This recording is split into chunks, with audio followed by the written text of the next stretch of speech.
بسم اللہ الرحمن الرحیم۔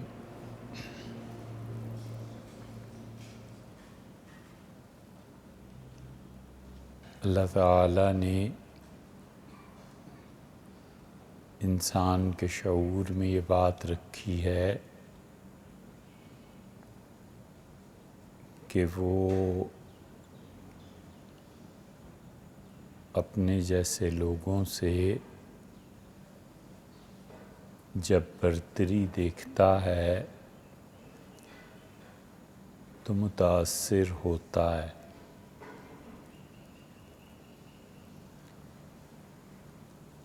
اور یہ اثر کبھی رشک کی صورت میں سامنے آتا ہے اور کبھی حسد کی صورت میں سامنے آتا ہے۔ رشک ہوتا ہے کہ میں بھی ان کی طرح کا ہو جاؤں، اور یہ بھی ایک چیز پیدا ہوتی ہے کہ یہ کیوں ایسا ہے۔ دونوں طرح کے جذبات انسانوں میں ہوتے ہیں، اور یہ پہلا جذبہ کہ میں بھی ایسا ہو جاؤں، اللہ تعالیٰ سے دعا مانگنا، اور یہ رشک نہ صرف یہ کہ جائز ہوتا ہے بلکہ بعض حالتوں میں مستحسن گنا جاتا ہے۔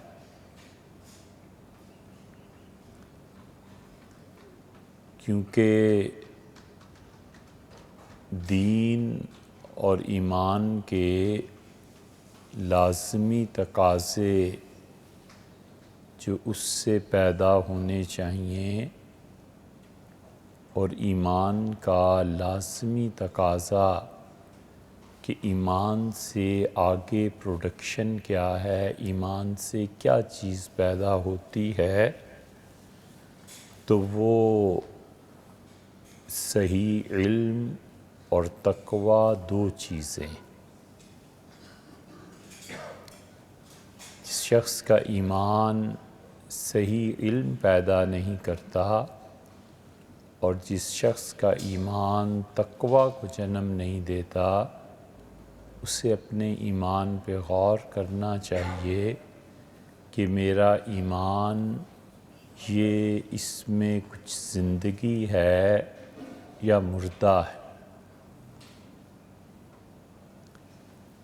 حضرت مجدد الفسانی سرہندی رحمۃ اللہ علیہ نے اپنے مکتوبات شریف میں جن باتوں پہ بہت کثرت سے زور دیا ہے، انہوں نے مومن انسان کی زندگی کی ترتیب بتائی ہے،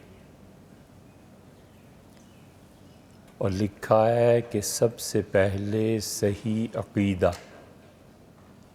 اور صحیح عقیدے کے بعد دوسری چیز صحیح علم، اور صحیح علم کے بعد تیسری چیز صحیح عمل، اور پھر چوتھی چیز اس میں اخلاص۔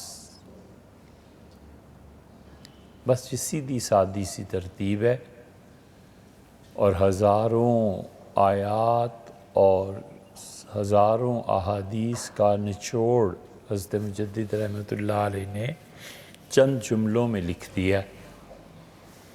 تو آدمی ایمان اور عقیدے کو دیکھتا ہے کہ عقیدہ کیا ہے، اور اس بنیاد پر پھر اس عقیدے نے کیا چیز جنم دی۔ عقیدہ اخلاقیات کو جنم دیتا ہے، اور عقیدہ اگر اخلاقیات کو پیدا نہیں کر رہا تو وہ ایک ذہنی مفروضہ ہے، وہ ایک وہم ہے، اور ایک دن یہ پردہ اتر جائے گا اور ایک دن یہ ساری چیزیں صاف ہو جائیں گی کہ ایمان کوئی نہیں تھا، یہ محض سنی سنائی باتیں تھیں۔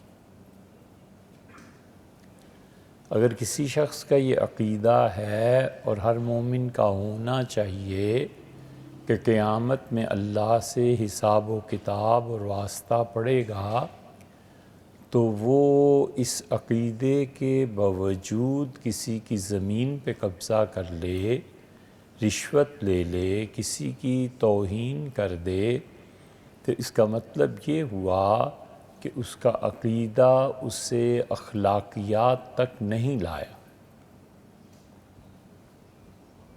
اگر عقیدہ یہ ہے تو سیدھی سادی سی بات یہ ہے کہ اس کے اخلاقیات پہ اثر کیوں نہیں پڑا؟ جب نہیں پڑا تو پھر وہ عقیدہ کوئی خدا ہوگا جو ذہن اور خیال میں ہوگا، اس کی پرستش کرتا ہوگا۔ وہ حقیقی پروردگار عالم جو منتقم ہے، جو انتقام بھی لے سکتا ہے اور جو انصاف کرنے والا ہے، اگر اس پہ ایمان یقین تھا تو اس کا خوف کہاں چلا گیا کہ اس نے حرام کام کیا؟ اور صحیح علم کے تحت جو صحیح اعمال ہوتے ہیں اللہ کے ہاں وہ قابل ثواب ہے۔ اور اگر علم ہی نہیں حاصل کیا، کیونکہ ایمان کا لازمی تقاضا دو صورتوں میں آتا ہے، صحیح علم اور اخلاق کی درستگی۔ یہ دو چیزیں ایسی ہیں جو ایمان کے ساتھ جڑی ہوئی ہیں۔ اسی لیے حضرت مجدد رحمۃ اللہ علیہ نے جو ترتیب بتائی ہے نہایت عمدہ، اور انہوں نے چند جملوں میں یہ بات لکھی کئی جگہ، کہ صحیح عقیدہ اور پھر صحیح اس کے نتیجے میں علم، اور علم کے بعد عمل، اور عمل میں اللہ کے لیے عمل کرنا، یہ سیدھی سی ترتیب ہے جو شریعت میں مطلوب ہے۔ مثلاً عقیدہ لے لیں، ابھی رمضان آ رہا ہے تو اہل السنہ کے ہاں 2.5% زکوٰۃ ہے جو دینی۔ وہ جس وقت جس آدمی کی قمری حساب سے سال پورا ہو جائے زکوٰۃ اس کو دینا ضروری ہے۔ یہ تو موطا امام محمد رحمۃ اللہ علیہ میں حدیث آئی ہے کہ امیر المومنین سیدنا عثمان رضی اللہ عنہ نے خطبہ دیا جمعے کا، اور منبر پر بیٹھے ہوئے یہ ارشاد فرمایا کہ اب رمضان آ گیا ہے اور تم لوگ زکوٰۃ دو۔ اور مفہوم وہاں یہ بھی ہے کہ جن لوگوں کے اموال ہمارے پاس ہیں ہم ان کی زکوٰۃ لے لیں گے، کچھ ایسے مفہوم بھی آتے ہیں وہاں پہ اس کی شروع میں بھی۔ تو 2.5% زکوٰۃ ہے، اور یہ عقیدے کے اعتبار سے ثابت ہے کہ زکوٰۃ فرض۔ اہل تشیع خمس کو فرض مانتے ہیں، وہ اسے 5 گنا کر دیتے ہیں، 5واں حصہ کل زر کا قرار دیتے ہیں۔ خمس کا مطلب یہ کیا چیز ہے؟ 2.5% یا 5واں حصہ، فرق پڑ گیا، وہاں پیسہ زیادہ ہو گیا، یہاں پیسہ کم ہو گیا۔ وہ بنیاد بناتے ہیں قرآن پاک کی آیت کریمہ کو۔ اللہ تعالیٰ نے 10ویں پارے کی پہلی آیت میں فرمایا کہ فَإِنَّ خُمُسَهُ لِلَّهِ وَلِرَسُولِهِ، اور اس کا 5واں حصہ اللہ کے لیے، اس کے رسول صلی اللہ علیہ وسلم کے لیے، جو کل مال ہے۔ حنفی فقہا نے اور باقی پوری امت نے اس آیت سے یہ سمجھا کہ 5واں حصہ اللہ کے رسول صلی اللہ علیہ وسلم کے لیے جو تھا تو ان کا طرز عمل دیکھنا چاہیے کہ کیا تھا۔ حضرت رسالت مآب صلی اللہ علیہ وسلم 5واں حصہ لیتے تھے، اور پھر اسے اپنی ذات پہ، اپنے گھر والوں پہ اور جو مہمان آتے تھے ان پر صرف کر دیتے تھے، ان پر خرچ کر دیتے تھے۔ سیدنا ابو بکر رضی اللہ عنہ کا دور آیا تو انہوں نے کہا کہ اللہ اس سے بے نیاز ہے کہ وہ مال کا مالک اس اعتبار سے جس سے انسان ایک دوسرے کو بناتے ہیں بنے۔ رہ گیا حضور اقدس صلی اللہ علیہ وسلم کا حصہ، تو نبی کریم صلی اللہ علیہ وسلم بنو ہاشم اور بنو طالب ان لوگوں کو دیتے تھے، اور عبد شمس کی اولاد اس سے محروم تھی۔ ایک اور قبیلے کا نام بھی فرمایا کہ بنو شمس اور بنو مخزوم، یہ دونوں کو نہیں دیتے تھے اور ان دونوں میں خرچ کرتے تھے۔ تو لوگوں وہ رسول اللہ صلی اللہ علیہ وسلم کا کار خیر میں خرچ کرنا تھا، تو اب جو 5واں حصہ ہے میں لوں گا اور خیر کے کاموں میں صرف کر دوں گا۔ اور انہوں نے پھر بیوہ عورتوں کا ایک مد کھولی، اس میں صرف فرمایا، پھر یتیم بچوں کی ایک مد کھولی، اس میں صرف فرمایا۔ پھر اس کے بعد اتنا زیادہ مال آتا رہا، اتنا زیادہ کہ وہ 2 سال جب گزرے ہیں تو حضرت عمر رضی اللہ عنہ نے انہی 2 مدوں میں جن میں رسول اللہ صلی اللہ علیہ وسلم خرچ کرتے تھے، حضرت عمر اور حضرت عثمان رضی اللہ عنہما نے بہت زیادہ خرچ کرنا شروع کر دیا، بہت زیادہ۔ اہل تشیع نے کہا کہ دوسرے اور تیسرے خلفاء یہ دونوں رضی اللہ عنہم پھر لوٹایا اس نظام کو جو رسول اللہ صلی اللہ علیہ وسلم کے زمانے میں تھا۔ ابو بکر رضی اللہ عنہ نے معطل کر دیا، اور جب عمر اور عثمان آئے رضی اللہ عنہما تو انہوں نے اس نظام کو لوٹایا۔ تو اس کا مطلب ہے کہ عمر رضی اللہ عنہ نے ٹھیک کیا اور جو تھے پیچھے ان سے خطا ہوئی۔ اہل سنہ نے کہا یہ بات نہیں ہے، بات یہ ہے کہ مال اتنا آ گیا تھا، پیسہ اتنا آ گیا تھا کہ 5واں حصہ جو رسول اللہ صلی اللہ علیہ وسلم اپنے خاندان پہ خرچ کرتے تھے، مہمانوں پہ خرچ کرتے تھے، اس سے کہیں زیادہ پیسہ یہ دونوں خلفاء واپس دینے لگے۔ واپس کا مطلب یہ کہ خرچ کرنے لگے، اور انہوں نے بہت زیادہ پیسہ رسول اللہ صلی اللہ علیہ وسلم کی اولاد پہ بھی خرچ کیا، مہمانوں پہ بھی خرچ کیا۔ تو یہ پیسہ جو تھا وہ اصل میں بیت المال کا تھا، وہ خرچ کرتے تھے، یہ نہیں ہے کہ وہ خمس ادا کر رہے تھے۔ ان کا یہ غلط فہمی ہے، وہ پیسہ آتا کہاں سے تھا؟ وہ خمس سے نہیں آتا تھا، وہ ان حضرات کے پاس بیت المال کی مددات تھیں، اس میں سے خرچ ہوتا تھا، یہ چیز تھی۔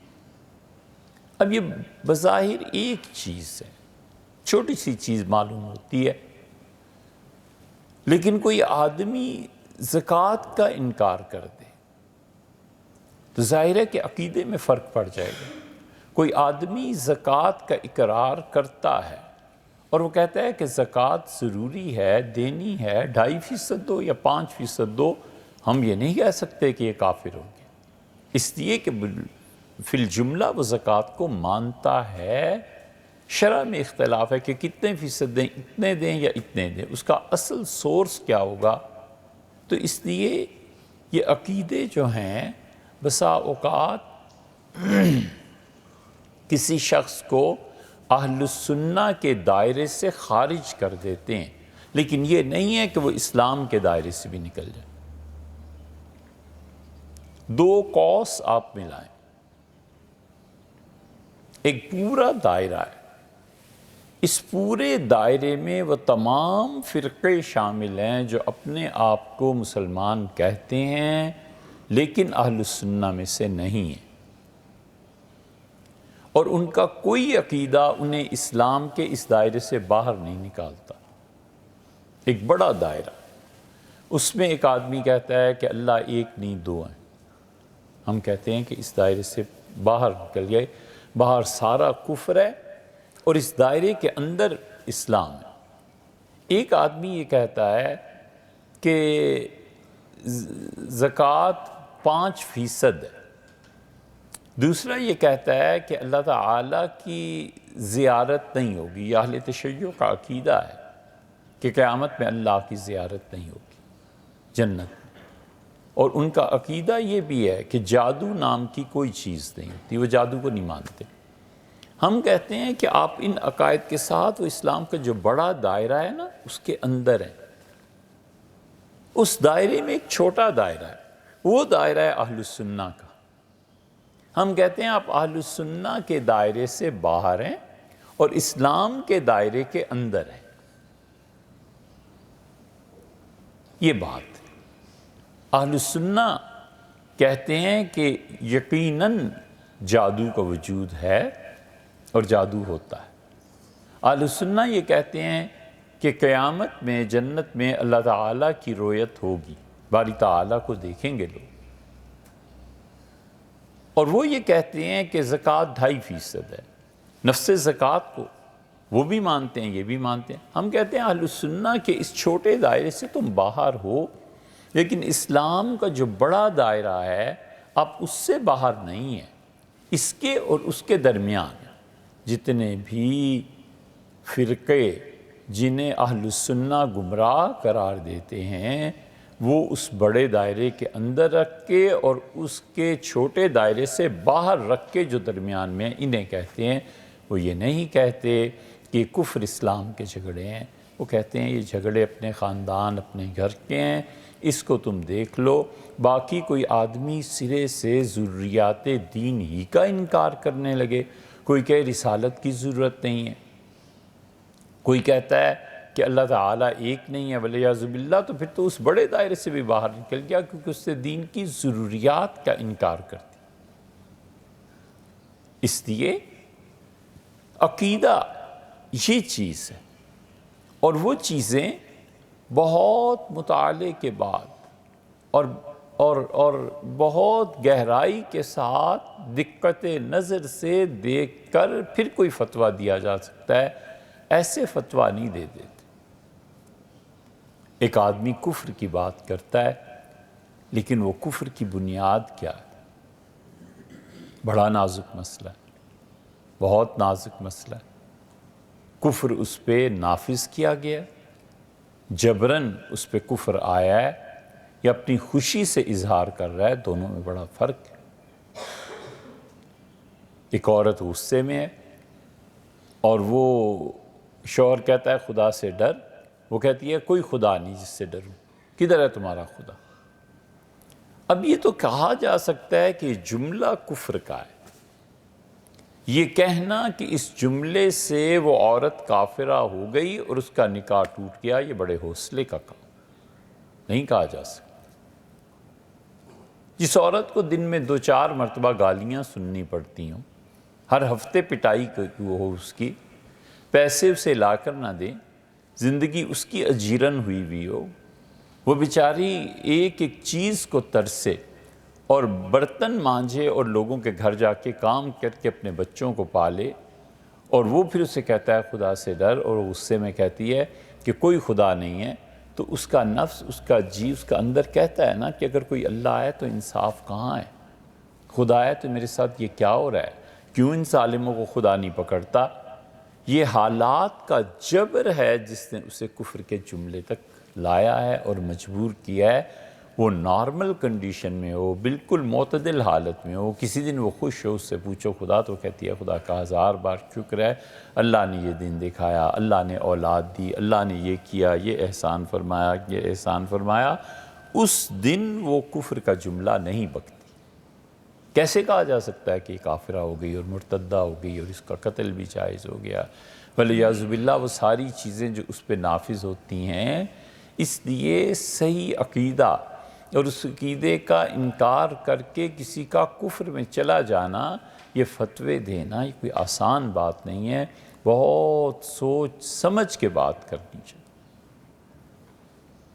عقیدہ اتنی نازک چیز ہے اور آسان ایک چیز ہے۔ آسان یہ ہے کہ یہ جو دین ہے نا، آدمی مطالعہ پڑھنا ان چیزوں سے اگر نہ موقع ہو، فرصت ہو، نہ فرصت ملے، تو اللہ کے جو نیک بندے منجھے ہوئے ہوتے ہیں نا، ان کی صحبت بھی کافی ہو جاتی ہے۔ ان کی صحبت سے دین بنتا ہے، پتہ چلتا ہے یہ دین ہے کیا۔ دیکھو دین ایسے سیکھ جاتے ہیں لوگ مولانا محمد علی صاحب سیالکوٹ میں تھے، شہابیہ والے رحمہ اللہ، بڑے آدمی تھے۔ انور شاہ صاحب رحمۃ اللہ علیہ کے شاگرد تھے، حدیث حضرت سے پڑھی تھی۔ پھر انہوں نے معالم القرآن کے نام سے تفسیر لکھی 12 جلدوں میں۔ امام ابو حنیفہ رحمۃ اللہ علیہ میں حدیث ایسی اچھی کتاب لکھی کہ قریب کے دور میں کوئی اس کی مثال نہیں ملتی، انہوں نے اتنی محنت کی۔ فرمانے لگے ایک دن کہ مولانا بدر عالم صاحب تشریف لائے۔ اب مشکل یہ ہے کہ ان حضرات کا تعارف نہ کرائیں تو پتہ ہی نہیں چلے گا کہ شخصیت کتنی بڑی تھی۔ مولانا بدر عالم میرٹھ ہی تھے رحمۃ اللہ علیہ، اور مولانا بدر عالم صاحب کو نقشبندیہ سلسلے میں خلافت تھی، اور یہ جا کر سلسلہ ملتا ہے شرف الدین صاحب سے۔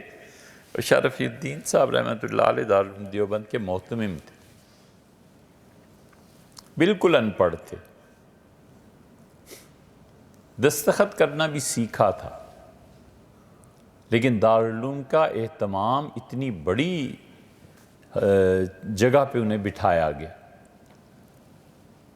لیکن دین کے ساتھ تعلق اور جو ایک مومن کی خصوصیات ہوتی ہیں وہ ان میں پائی جاتی تھی۔ بڑا مقام اللہ نے دیا تھا، انہی کے سلسلے کے تھے۔ لیکن مولانا بدر عالم صاحب رحمۃ اللہ علیہ پہ اتنی تواضع، اتنی عاجزی غالب تھی کہ پھر بیعت کسی کو نہیں کیا، انہوں نے سلسلہ ہی ختم ہو گیا ان کا۔ مدینہ منورہ میں اس زمانے میں جب قرہ اندازی ہو کر لوگ جایا کرتے تھے، 500 آدمی ان کے ہاں جاتے تھے مدینہ منورہ میں، اور وہ جو کچھ ارشاد فرماتے تھے گویا ہیرے تھے اور موتی تھے۔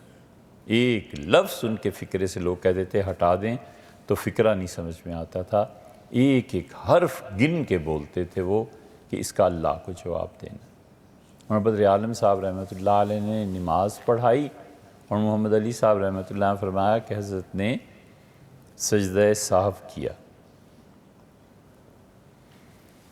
تو نماز کے بعد کسی نے پوچھا، ایک ان پڑھ سا آدمی تھا، اس نے کہا کہ مولوی صاحب یہ سجدہ سہو کیوں کیا؟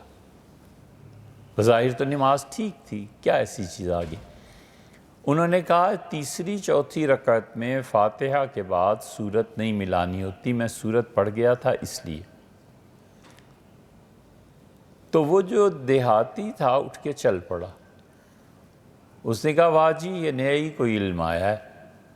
ہم حضرت گنگوئی رحمۃ اللہ علیہ کے پاس تھے ان کی مجلس میں، تو حضرت نے فرمایا تھا کہ تیسری چوتھی رکعت میں اگر سورت ملا لی جائے تو سجدہ سہو واجب نہیں ہوتا۔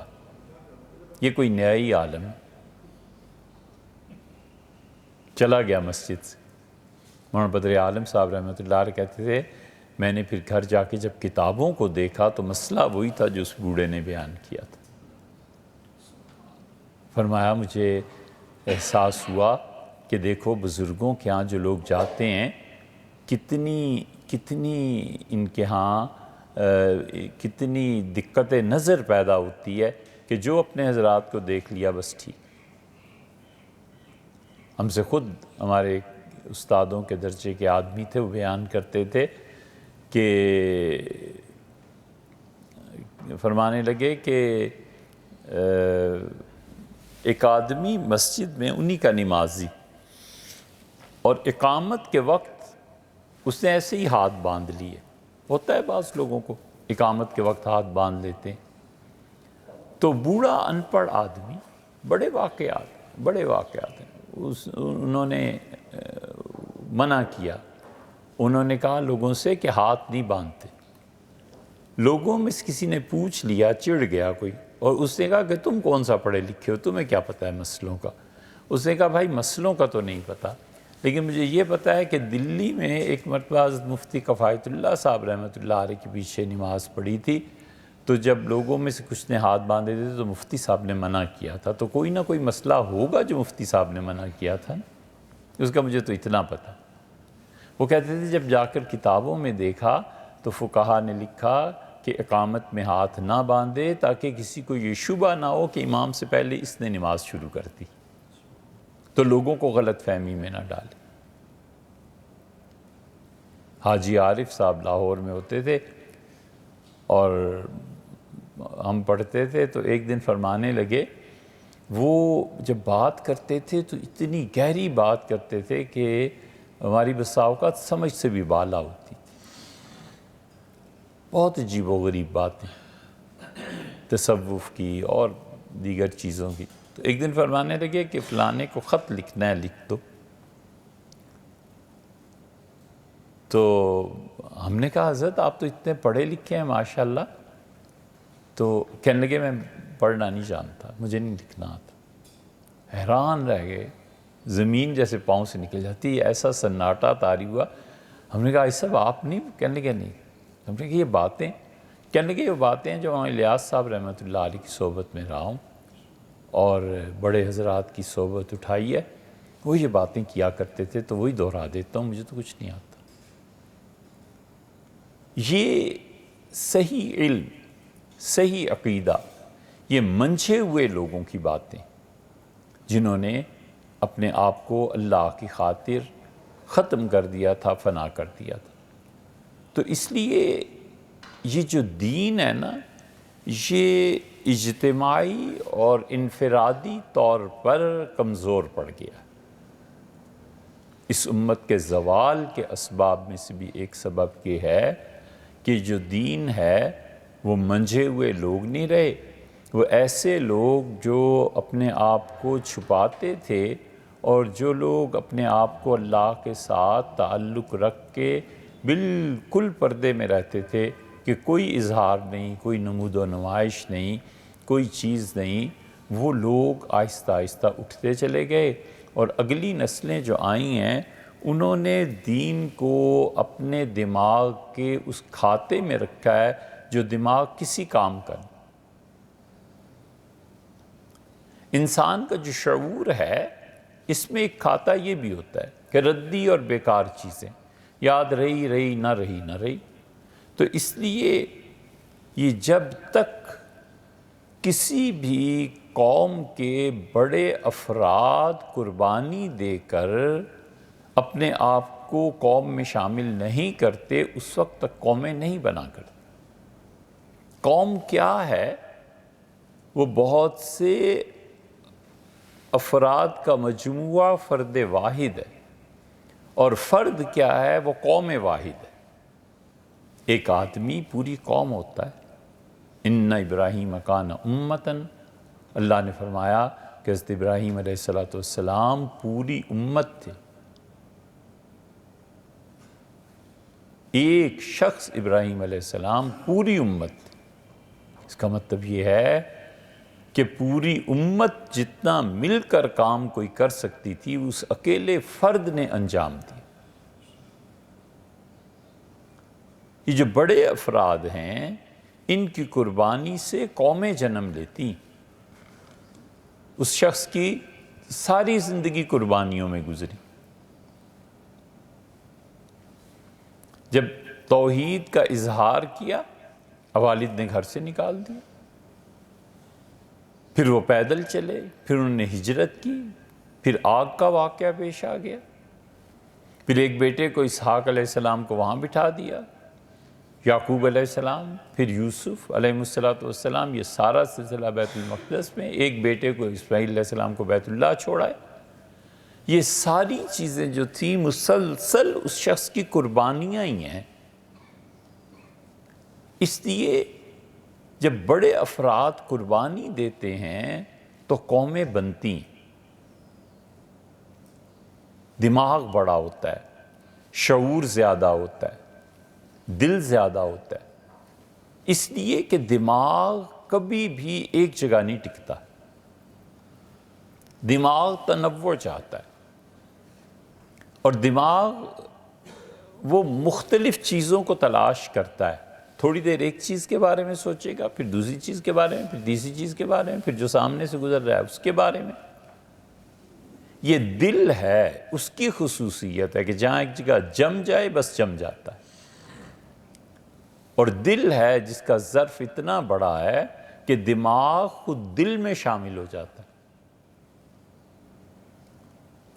دماغ اپنا سفر جاری رکھتا ہے اور دماغ کا سفر اس دن ختم ہو جاتا ہے جب وہ شانت ہو جائے، جب دماغ کا پیالہ بھر جائے، پھر سفر نہیں کرتا۔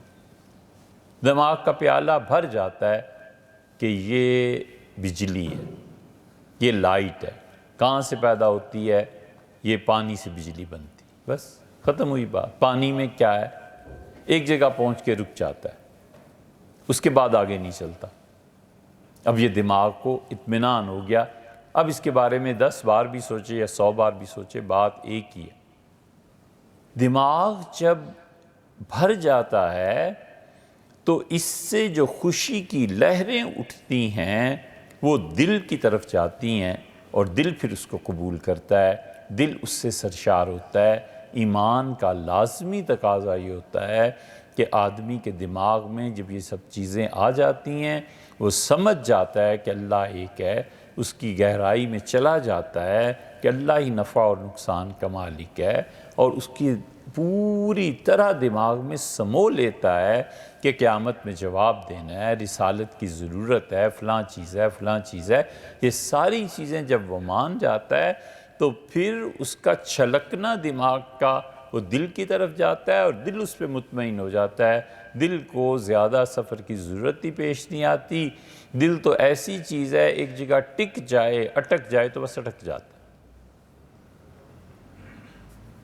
دل کو تنوع نہیں چاہیے۔ محبت ہو جائے کسی ایک چیز سے تو وہ ساری چیزوں سے دل کو بے نیاز کر دیتی ہے نا ایسے؟ دو عالم سے بیگانہ کرتی ہے دل کو، عجب چیز ہے لذت آشنائی۔ اخلاص کے ساتھ جہاں محبتیں ہوتی ہیں نا، سب چھوڑ چھاڑ دیتا۔ ہمارے حضرت کو دیکھو، عبدالقادر رحمۃ اللہ علیہ، ان کے والد شاہ عبدالعزیز صاحب رائے پوری رحمۃ اللہ علیہ اچھے خاصے میڈیکل کالج میں پڑھتے تھے اور ڈاکٹر بھی بن جاتے، اور اپنے والد کی محبت اتنی غالب آئی۔ عبدالعزیز صاحب رائے پوری رحمۃ اللہ علیہ کو جس نے بھی دیکھا ہے نا، اس سے پوچھو، بالکل نور میں ڈھلے ہوئے تھے، بالکل نور ہی نور تھا، یعنی ان جیسا آدمی دیکھنے کو پھر نہیں ملے۔ اتنا نور تھا ان میں کہ بیان نہیں کیا جا سکتے، ایسے نور میں ڈھلا ہوا ایک سانچہ تھے۔ بیٹے کو اتنی محبت والد کی غالب آئی، سب چھوڑ چھاڑ کے اپنے والد کی خدمت میں رہے، ساری زندگی ان کی خدمت کرتے رہے۔ یہ محبتیں ایسی ہوتی، چیزیں ایسی، گمراہی میں بھی ہوتا ہے۔ یہ جو مرزا طاہر یہاں سے گئے لندن، تو انہوں نے ایک تحریک وقف جدید کی غالباً انہوں نے نہیں چلائی، تاریخ میں دیکھ لیں کس نے چلائی، لیکن یاد یہی پڑتا ہے۔ اس نے کہا کہ بچے چاہیے اور وہ احمدیت کو دنیا میں پھیلانے کے لیے کام کریں، اور ایسے بچے جو بالکل واجبی سی تنخواہ لیں، کھانا پینا اور کپڑا چلتا رہے، بس اس سے زیادہ کچھ نہیں، اور اپنے آپ کو وقف کر دیں ہمارے لیے، جماعت کے لیے۔ دنیا بھر میں لوگوں نے اپنے بچے پیش کیے، انہوں نے کہا حضرت رکھیں، تربیت کریں، پڑھائیں، اور یہ صرف دین کا کام کریں، تبلیغ کریں۔ نتیجہ یہ نکلا کہ قادیانیت وہاں تک پہنچی جہاں کوئی تصور نہیں تھا، اس لیے کہ انہوں نے کتنا چند ہزار تنخواہ لے کے زندگی ساری اسی در پہ گزارنی تھی کہ یہاں سے جو آرڈر ملا ہے اس کو کر۔ ان کی مثال لے لو، مولانا سرفراز خان صاحب صفدر رحمۃ اللہ علیہ تھے، وہ جلسوں میں جاتے تھے، کہتے تھے کہ مجھے کوئی پیسہ نہیں مانگنا، کچھ نہیں مانگنا، بچے اپنے دے دو، میں حافظ بناؤں۔ ایسے ہی تھا نا، وہ کہتے تھے بچے دے دو، حافظ بنا دوں گا۔ یہ محبتیں ہیں، اس لیے دل محبت کے ساتھ جہاں تعلق ہو جاتا ہے نا، وہاں پھر کوئی چیز سامنے نہیں آتی، کوئی چیز سامنے نہیں آتی۔ فارسی میں خسرو نے کہا ہے رحمہ اللہ، خسرو نے کہا کہ جاں ز تن بردی و درمانی ہنوز، میری روح کو جسم سے تو نے الگ کر دیا اور اس کے باوجود تو میرے وجود میں، جاں ز تن بردی و درمانی ہنوز۔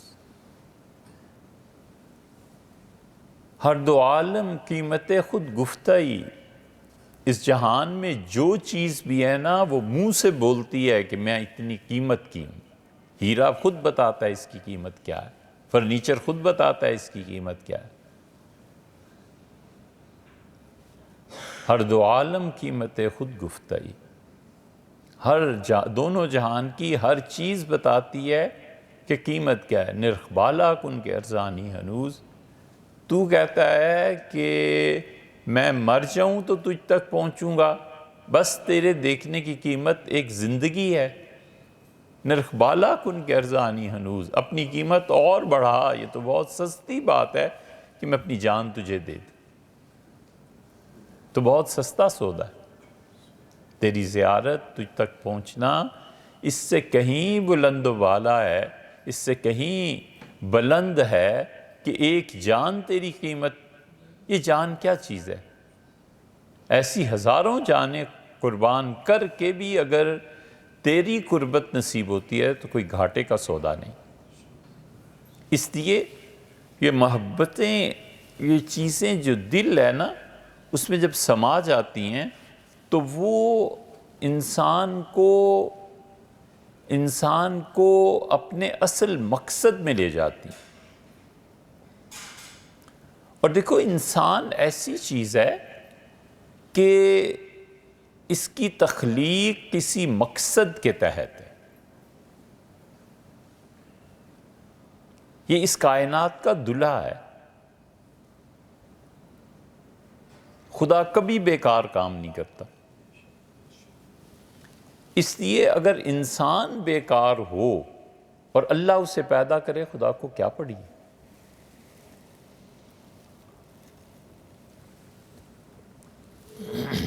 خدا کبھی بھی بیکار کام نہیں کرتا۔ انسان کا مقصد جو ہے نا تخلیق کا، وہ یقیناً کچھ نہ کچھ ہے، اور یہ جو انسان اپنے آپ کو محاسبے سے آزاد کرنا چاہتا ہے، یہ نہیں ہو سکتا۔ محاسبہ اسی کا ہے جس کا کوئی مقصد ہے، کوئی کام کرے گا نا، تو کام کرے گا تو کوئی غلطی، اچھائی، برائی کرے گا ہی۔ انسان کو بنائے ہی اس طریقے سے گیا ہے کہ اس نے لا محالہ غلطی کرنی ہے۔ یہ نہیں ہو سکتا کہ انسان غلطی نہ کرے۔ غلطی ہو اور معافی ہو جائے، غلطی کرے اور پھر ہمت رکھے اس غلطی سے آگے بڑھنے کی، بس یہ چیز ٹھیک ہے۔ وگرنہ انسان بنائے ہی ایسے گیا ہے کہ اس میں کمی ہے۔ حدیث میں بھی ایک جگہ آیا ہے کہ انسان کا پتلا جب بنایا گیا تو شیطان نے انسان کو دیکھا اور کہا اندر سے کھوکھلا ہے۔ اس نے کہا اس کا مطلب یہ ہے کہ میرے دھوکے میں آ سکتا ہے، ٹھوس نہیں ہے۔ تو اس لیے کبھی بھی یہ نہیں ہوتا کہ انسان غلطی ضرور کرے گا، لیکن انسان کا مقصد اور خود اس کا وجود دونوں ایک ہی ہیں۔ کیوں بنایا گیا ہے اور خود کیا ہے، دونوں ایک ہی ہیں، اور وہ صرف ایک حرف ہے، بندگی۔ بس اللہ نے بنائی بندگی کے لیے ہے، اور اللہ نے اس کی تخلیق کی غرض و غایت بھی یہ رکھی ہے، اور اسے بنایا ہی ایسے ہے کہ وہ خدا کی بندگی کرے۔ بندگی کا مطلب یہ نہیں ہے کہ وہ صرف نماز روزہ کر لے، بندگی کا مطلب یہ ہے کہ اس کا شعور اور اس کا دل اور دماغ یہ سب چیزیں اسلام کے سانچے میں ڈھل جائیں۔ ادخلوا فی السلم کافہ، اللہ کہتا ہے پورے کے پورے خدا کے دین میں داخل ہو جاؤ، کام کرے اس میں بھی دین اور کام لے اس میں بھی دین۔ حضرت معاذ رضی اللہ عنہ کو خط لکھا تھا امیر المومنین نے، سیدنا عمر رضی اللہ عنہ نے، اور حضرت معاذ کو اور عبیدہ بن جراح رضی اللہ عنہ، اور انہیں لکھا تھا کہ جو لوگ تمہارے پاس ہیں ان میں قاضی چنو۔ یہ عدل جو ہے نا، انصاف کرنا، یہ ماں ہے تمام معاشرے کی۔ جس معاشرے میں عدل ختم ہو جاتا ہے، انصاف، کوئی نیکی وہاں نہیں ہو سکتی، کوئی نیکی ایسی ہے ہی نہیں جو وہاں ہو سکتی۔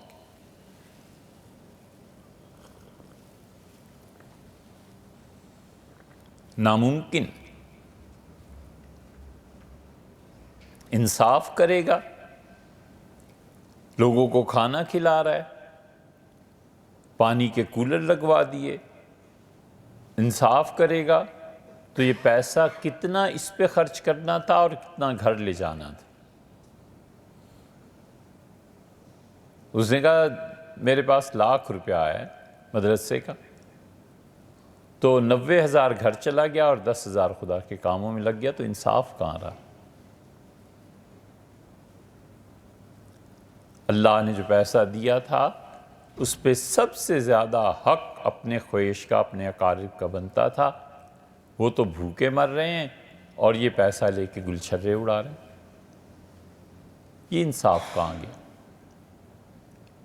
اللہ نے انبیاء علیہ السلام کو دنیا میں بھیجا اور اللہ نے کہا لِيَقُومُ النَّاسَ بِالْقِسْطِ، تاکہ تم انصاف رکھو اس دنیا میں، انصاف کا قیام۔ ہمارے معاشرے میں جتنی اب تحریکیں آپ دیکھتے ہیں نا دین کے نام پہ، یہ ان تحریکات سے کہیں زیادہ ہیں جو پچھلی صدیوں میں تھی، 16ویں، 17ویں، 18ویں، 19ویں صدی میں اتنے لوگ بھی نہیں تھے اور اتنی تحریکات بھی نہیں تھی جتنا اب نام اور چرچا ہے۔ اکیڈمیاں کھل رہی ہیں اور پتہ نہیں کیا کیا کتابیں چھپ رہی ہیں، یہ چیزیں ہو رہی ہیں۔ ہر دوسرے چوتھے بندے کو اسلام اور امت کی فکر بیچارے کو لازم ہوئی ہوئی ہے، اسے امت کے غم سے ہی نجات نہیں مل رہی، اور اس سے پوچھو انصاف، وہ ختم، کچھ نہیں۔ انصاف کا تیا پانچ ہے، انصاف ختم ہے، عدل ختم ہے، اور جب تک معاشروں میں عدل قائم نہیں ہوتا، فرد کی سطح سے لے کے حکومت کی سطح تک کوئی نیکی نہیں پھیلتی، کوئی نیکی کا کام نہیں ہوتا، اس لیے کہ مظلوموں کی بددعائیں اللہ تک پہنچتی ہیں۔ مظلوم کے اور اللہ کے درمیان کوئی رکاوٹ نہیں ہوتی، آپ جانتے ہیں۔ صلاح الدین ایوبی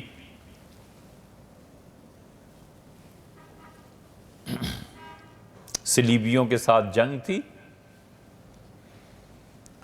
تو انہوں نے پیسے بھجوائے کہ فلاں فلاں جو درویش ہیں ان کو پیسے دو اور ان کو کہو کہ دعا مانگے۔ حضور اقدس صلی اللہ علیہ وسلم تمام جلالت شان کے باوجود جب جنگ پہ جاتے تھے تو مدینہ منورہ میں جہاد میں جانے سے پہلے جو غریب لوگ تھے ان کو کہتے تھے اللہ سے دعا مانگو ہماری کامیابی کی۔ تو صلاح الدین ایوبی سے کسی نے کہا کہ آپ نے اتنا پیسہ ان غریبوں درویشوں پہ خرچ کر دیا، اس سے اسلحہ خرید لیتے، کہیں کام آتا میدان جنگ میں۔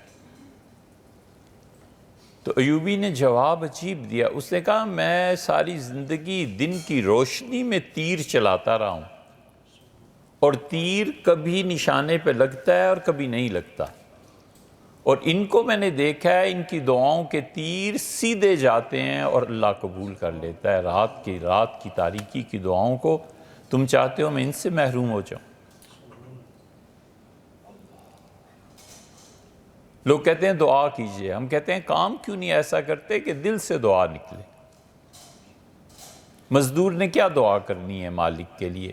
شام کو 10 20 40 روپے سے زیادہ دے دو نا، وہ کہتا ہے جی رونگٹا دعا کرتا ہے آپ کے لیے، خوش ہوتا ہے نا کہ اجرت سے زائد مل گیا غیر متوقع طور پہ۔ محدثین نے مستقل ابواب باندھے ہیں کہ ادخال السرور علی المومن، اس شخص کو مسرت اور خوشی کی خبر دینا جو ان ایکسپیکٹڈ تھی، جو اس کے لیے غیر متوقع طور پہ تھی۔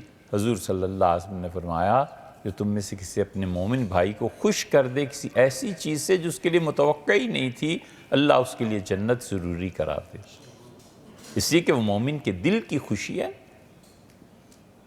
تو انفرادی اور اجتماعی طور پر اب جتنی دین کے لیے یہ چیزیں، تحریکات اور اکیڈمیز اور کیا کیا ہو رہا ہے، پہلے ایسے نہیں ہوتا تھا، اور ذرائع اور اسباب بھی نہیں تھے۔ اب یہ جو کمپیوٹر اور یہ جو ترقی بظاہر دنیا کی ہوئی ہے، اس نے دنیا کو اتنا آسان کر دیا، دین کو بھی آسان بظاہر کر دیا ہے، لیکن وہ جو وزن تھا دین کے لوگوں میں، وہ وزن نہیں رہا، وہ چیز نہیں رہی۔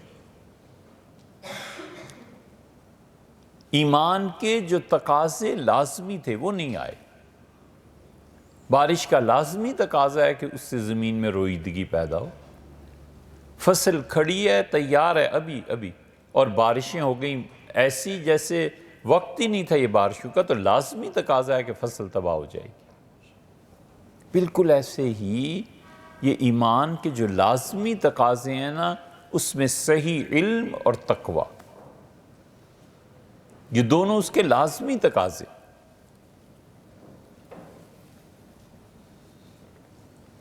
اس لیے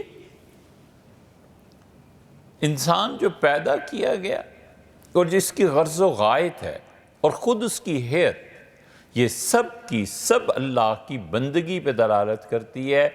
اور بندگی کا مطلب یہ نہیں ہے کہ نماز روزہ، زندگی کے تمام شعبوں میں بندگی آنی چاہیے۔ یہ پوری امت مسلمہ کی جتنے امراض ہیں، پہلا مرض ان کا یہی ہے کہ انہوں نے زندگی کے تمام شعبوں میں انصاف قائم نہیں کیا، نہ اپنی ذات کے ساتھ انصاف کیا، نہ اپنے خاندان کے ساتھ انصاف کیا، نہ اپنے بچوں کے ساتھ انصاف کیا، اور نتیجہ اس کا یہ نکلا کہ معاشرے میں انصاف قائم ہی نہیں۔ ہر آدمی مظلوم ہے اور شاید ہر آدمی ظالم بھی، بلا کسی وجہ کے، بلا تحقیق کے الزامات۔ سیدنا عمر رضی اللہ عنہ جن کا انصاف اور عدل مشہور ہے، وہ ایک چھوٹی سی بات ہے بظاہر، جسے آدمی اپنی زندگی میں آسانی سے کر سکتا ہے۔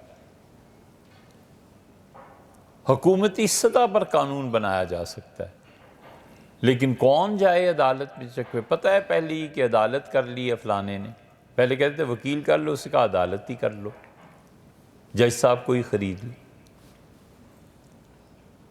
یہ حالت ہے، کوئی نیکی نہیں ہو سکتی جب تک عدل قائم نہ ہو۔ اسی لیے اللہ نے فرمایا، انبیاء علیہ السلام کو بھیجا لِيَقُومَ النَّاسَ بِالْقِسْطِ، تاکہ لوگوں میں انصاف قائم رہے، عدل قائم رہے۔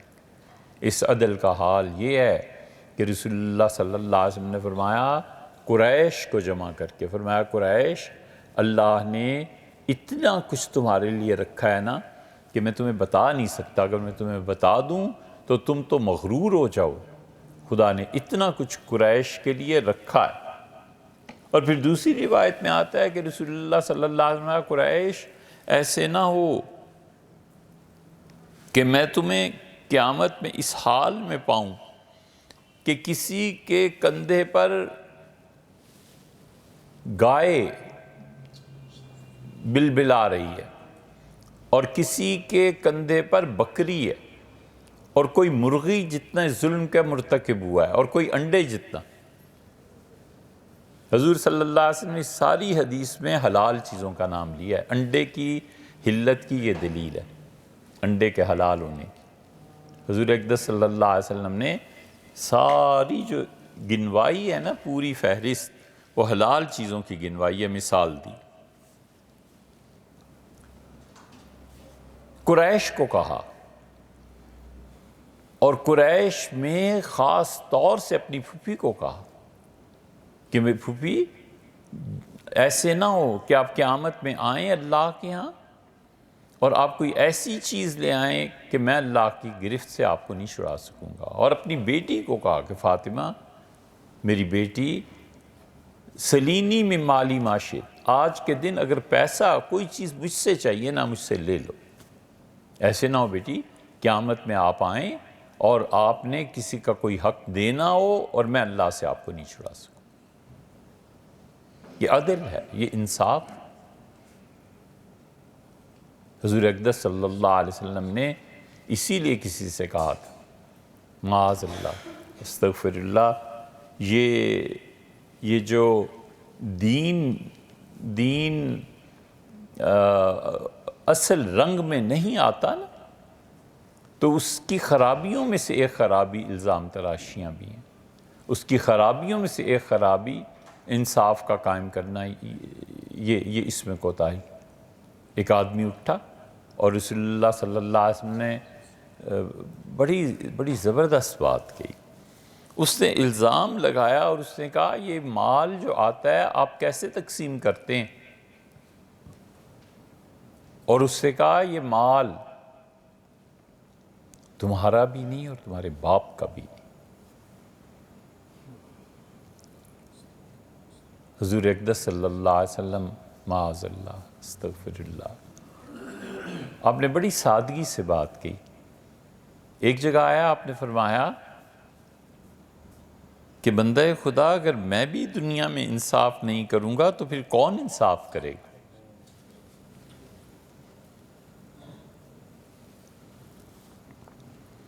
اور ایک جگہ تو کمال کا جواب دیا ہے، یعنی منطقی طور پر اس سے بہتر جواب ہو ہی نہیں سکتا۔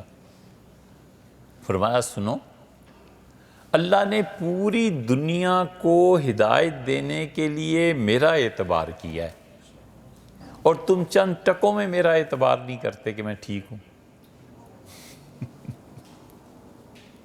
کیسی عقلی دلیل ہے، کیسا منطقی جواب ہے کہ خدا نے پوری کائنات کو ہدایت دینے کے لیے میرا انتخاب کیا ہے، مجھ پہ اعتبار کیا ہے، میں اس کے کلام میں کوئی گڑبڑ نہیں کروں گا۔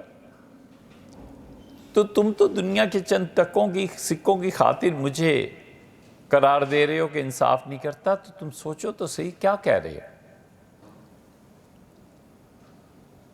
اس لیے عدل یہ بنیادی طور پہ شریعت کا تقاضا ہے۔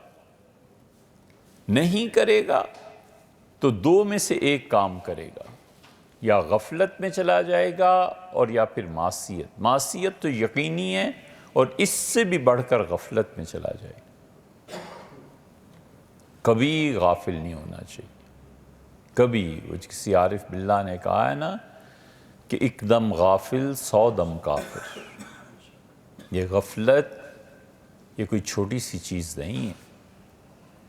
معصیت میں، گناہ میں انسان اللہ کا حکم توڑتا ہے اور جانتا ہے کہ خدا کا حکم توڑا ہے، توبہ کر سکتا ہے۔ اور غفلت میں انسان جب پھسلتا ہے اور غفلت طاری ہوتی ہے تو خود مولا ہی کو بھول جاتا ہے، اللہ ہی کو بھول جاتا ہے۔ غفلت اور معصیت میں فرق۔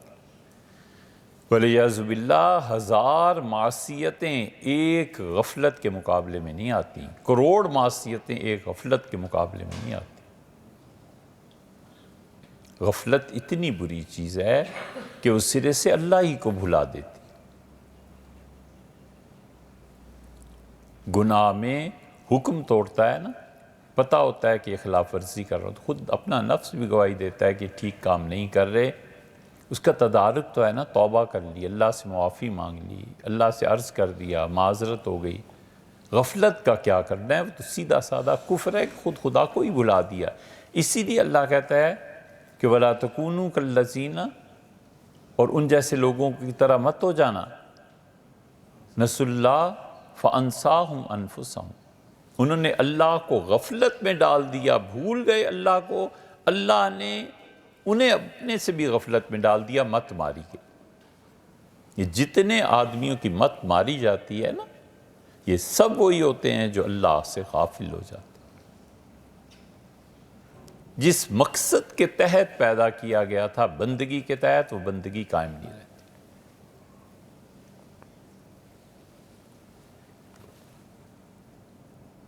سیدنا عمر رضی اللہ عنہ نے روم کے بادشاہ کو تحفے بھجوائے، اس میں عطر کی شیشیاں بھی تھیں،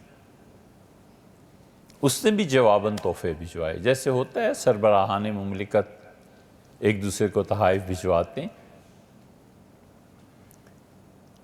تو جو شیشیاں سیدنا عمر رضی اللہ عنہ نے بھجوائی تھیں، اس میں انہوں نے اور طرح کا عطر اور خوشبو ڈال کے بھجوائی۔ سیدنا عمر رضی اللہ عنہ گھر آئے اور ان شیشیوں کو دیکھا، اور جو ذاتی طور پہ ان کے لیے چیزیں آئی تھیں، اس تیل کو، ان چیزوں کو جو ذات کے لیے آئی تھی، بیوی دیکھ رہی تھی، اس کو الگ کیا، برتن میں ڈالا اور فرمایا یہ شیشیاں جو ہیں نا، یہ بیت المال کی ہیں، ادھر داخل کرو، یہ ہماری نہیں۔ یہ عدل ہے، یہ انصاف، کہ کتنی چیز ذاتی طور پہ بھیجی گئی، کتنی چیز حکومت کا حصہ۔ یہ نہیں ہے کہ یہ تقویٰ ہے، یہ فتوی ہی کی باتیں۔ یہ ایک عجیب مرض بڑھ گیا ہے کہ جہاں انصاف اور عدل جو شریعت کا تقاضا ہے، اس کو تقویٰ کا معیار قرار دے لو۔ بھی تقویٰ اور چیز، یہ تو سیدھا سادہ اصول کی بات ہے کہ جو چیز جس کے حصے میں آتی ہے، بس تو یہ چیزیں کرو۔ اس لیے خدا کی بندگی عدل کے ساتھ قائم ہوتی ہے، خدا کی بندگی انصاف کے ساتھ قائم ہوتی ہے۔ زندگی کے تمام شعبوں میں عدل کرنا، نتیجہ عدل قائم نہ کرنے کا لوگوں کی بد دعائیں۔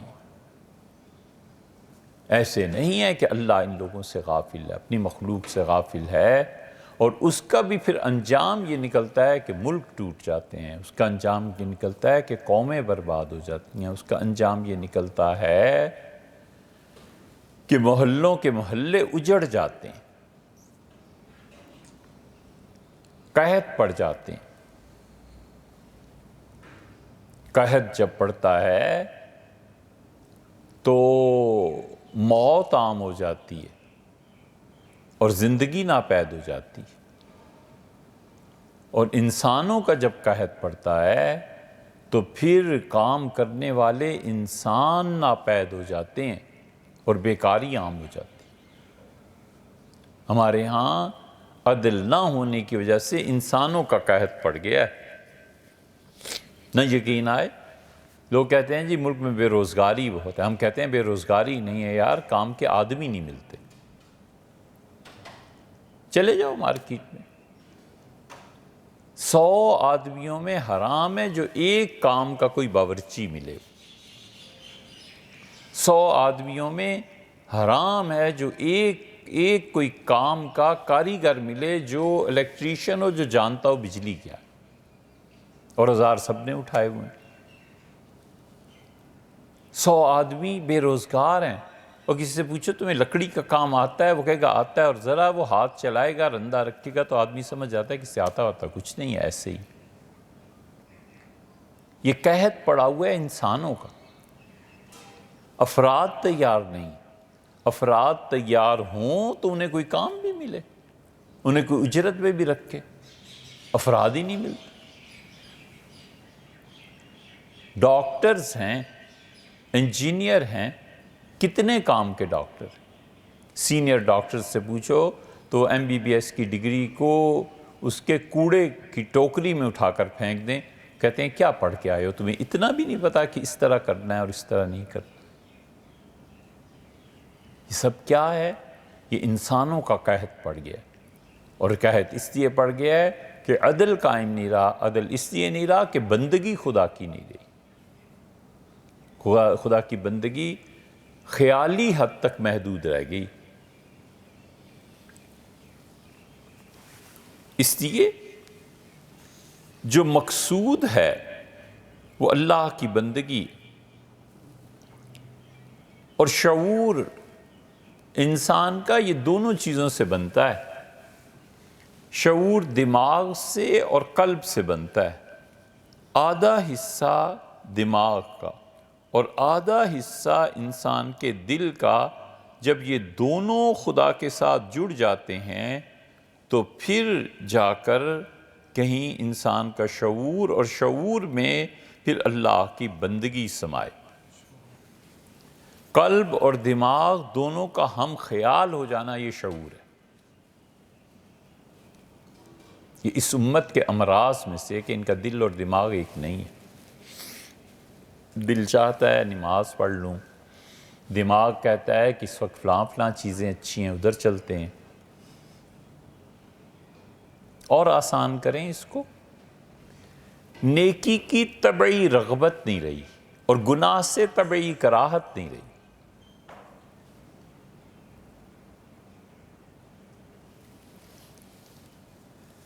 بہت عرصہ ہو گیا حضرت مولانا رشید احمد صاحب گنگوئی رحمۃ اللہ علیہ نے کوئی خط نہیں لکھا تھا حضرت حاجی صاحب رحمۃ اللہ کو مکہ مکرمہ میں۔ آنے جانے والوں کے ہاتھ سے پیغام پہنچتے رہتے تھے۔ تو حضرت حاجی امداد اللہ صاحب مہاجر مکی رحمۃ اللہ نے لکھا کہ مولوی صاحب بہت عرصہ ہوا آپ نے اپنے احوال نہیں بھیجے۔ تو حضرت نے لکھا کہ بندہ نالائق کیا اپنے احوال عرض کرے، معصیت اور نیکی دونوں طبعی ہو گئیں۔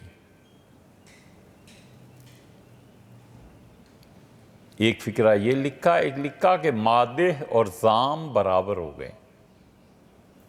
کمال کی بات لکھی، اندازہ کرو کیا مقام ہوگا۔ فرمایا یعنی اس کی تشریح یہ ہے کہ لکھا اپنے حضرت رحمۃ اللہ کو کہ حضرت نیکی اور برائی دونوں طبعی ہو گئی ہیں، یعنی طبعی طور پہ جیسے انسان کو بعض چیزوں سے نفرت ہوتی ہے اور بعض چیزوں سے محبت ہوتی ہے، تو جتنے نیکی کے کام ہیں طبیعت کو ان سے محبت ہو گئی ہے، کوئی رکاوٹ نہیں رہی، نفس کا کوئی مجاہدہ نہیں رہا، سارے نیکی کے کام کر لیتا ہوں۔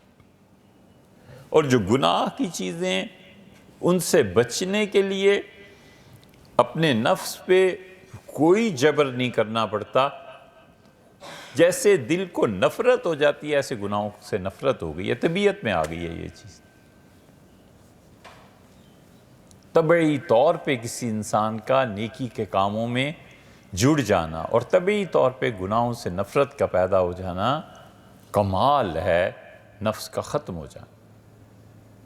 انسانی نفس میں ہم نے پہلے بھی عرض کیا تھا، ضرورت ہے شاید کہ اب پھر وہ بات کریں کہ اللہ نے بالکل برابر کی صلاحیتیں رکھی، وَنَفْسٍ وَمَا سَوَّاهَا، اور ہمیں قسم ہے انسان کے نفس کی وما سوا، فَأَلْهَمَهَا فُجُورَهَا وَتَقْوَاهَا، اللہ کہتا ہے ہم نے الہام کیا ہے انسان کے نفس میں فجورها وتقواها دونوں برابر، اپنی معصیت اور نافرمانی بھی اور اپنی اطاعت بھی، بندگی بھی۔ 50% یہ اور 50% وہ ہے۔ مومن آدمی نے اللہ کے قرب کا راستہ کیسے طے کرنا ہے؟ اپنے نفس کو پالنا ہے، اسے خوش رکھنا ہے، اللہ کے ذکر سے مانوس کرنا ہے، اور وہ جو باقی 50% ہے خدا کے خلاف، اس میں مجاہدہ کرنا ہے، اپنی طبیعت پہ جبر کرنا ہے۔ تو مجاہدے کے ذریعے اللہ تک پہنچتا ہے اور نفس کو خدا کی یاد سے پالتا ہے۔ سیدھی سادی سی بات ہے۔ اللہ تعالیٰ کہتے ہیں دونوں برابر ہیں۔ حتیٰ کہ آدمی اس مقام تک پہنچتا ہے کہ گناہ سے طبعی طور پر بے رغبتی ہے تو ایسی ہی مثال، لیکن بچے کو دیکھو کیسا لت پت ہوتا ہے، جتنا جتنا شعور بڑھتا جاتا ہے نا اپنے آپ کو گندگی سے الگ کرتا ہے۔ بالکل اسی طرح جب وہ انسان بنتا ہے اور شعور، دل اور دماغ گندگی کو گندگی سمجھ کے دور ہونے لگتے ہیں نا، بس یہ مومن کا مقام آ جاتا ہے۔ مومن بھی خود بخود نیکی کرنے لگتا ہے اور خود بخود گناہ سے نفرت کرنے لگتا ہے۔ جب مومن کا دل ایسا بن جائے تو جو دل اس کو قبول کر لے وہ ٹھیک ہے، اور دل جس چیز کو رد کر دے وہ غلط ہے۔ یہ ہر آدمی کے متعلق رسول اللہ صلی اللہ علیہ وسلم نے فرما دیا کہ وَاسْتَفْتِ قَلْبِكَ، اپنے دل سے پوچھ۔ کسی نے کہا تھا نا کہ اللہ کے رسول مل بر، نیکی کیا ہے، مل اسم، گناہ کیا ہے؟ تو حضرت رسالت پناہ صلی اللہ علیہ وسلم نے ارشاد فرمایا کہ نیکی وہ ہے جو تیرے سینے کو مطمئن کرے اگرچہ مفتی فتویٰ تیرے خلاف دیں، اور گناہ وہ ہے جو تیرے دل میں کھٹکے اگرچہ مفتی اس کے خلاف فتویٰ دیں۔ تو مفتیوں کے فتوے سے بھی بلند تر مومن کی طبیعت جو ہوتی ہے وہ اس کا اپنا دل ہو جاتا ہے، کیونکہ یہ دل اس مجاہدے کے بعد، اس کثرت ذکر کے بعد بندگی کے اس مقام تک پہنچتا ہے کہ گناہ سے طبعی نفرت ہو جاتی ہے اور نیکی سے طبعی محبت ہو جاتی ہے۔ کرو نہ کرو کچھ، اسے کہو نہ کہو، نیکیوں میں لگا رہتا ہے۔ رامپور میں ایک شادی تھی، جو لوگ گئے، دیوبند کے بڑے بڑے اکابرین بھی گئے، مقام اور مرتبہ ہی ایسا تھا، تو نواب صاحب نے سب کو تحفے پیش کیے۔ 500 روپے اس زمانے کے، جب سونا 2-3 روپے تولہ ہوتا تھا، حضرت مولانا قاسم نانوتوی رحمۃ اللہ کسی نے دیے وہاں حکومت کی طرف سے یا نواب صاحب نے دیے تو واپس کر دیے۔ تو اس نے مولانا گنگوئی رحمۃ اللہ سے کہا کہ حضرت آپ سفارش کر دیں، شاید یہ چیز رکھ لیں، قبول فرما لیں۔ تو حضرت نے فرمایا دیکھو بھئی، جس شخص کا دل اتنا صاف ہو گیا ہو اور اس کی طبیعت یہ ہو گئی ہو کہ وہ بلا تکلف اللہ کی قسم اٹھائے کہ دنیا میں اس سے بدتر کوئی نہیں ہے، آخر کیا جذبہ ہوگا کہ تمہارے پیسے کو لے لے؟ اس کا دل کہتا ہے کہ دنیا میں مجھ سے زیادہ بدتر ہے ہی کوئی نہیں، تو کیسے پیسے کو لے لے گا؟ ایک بڑا اچھا جبہ کسی نے شادی میں، حضرت میں کچھ بھی نہیں، دنیا میں مجھ سے زیادہ نکمہ ہے ہی کوئی نہیں۔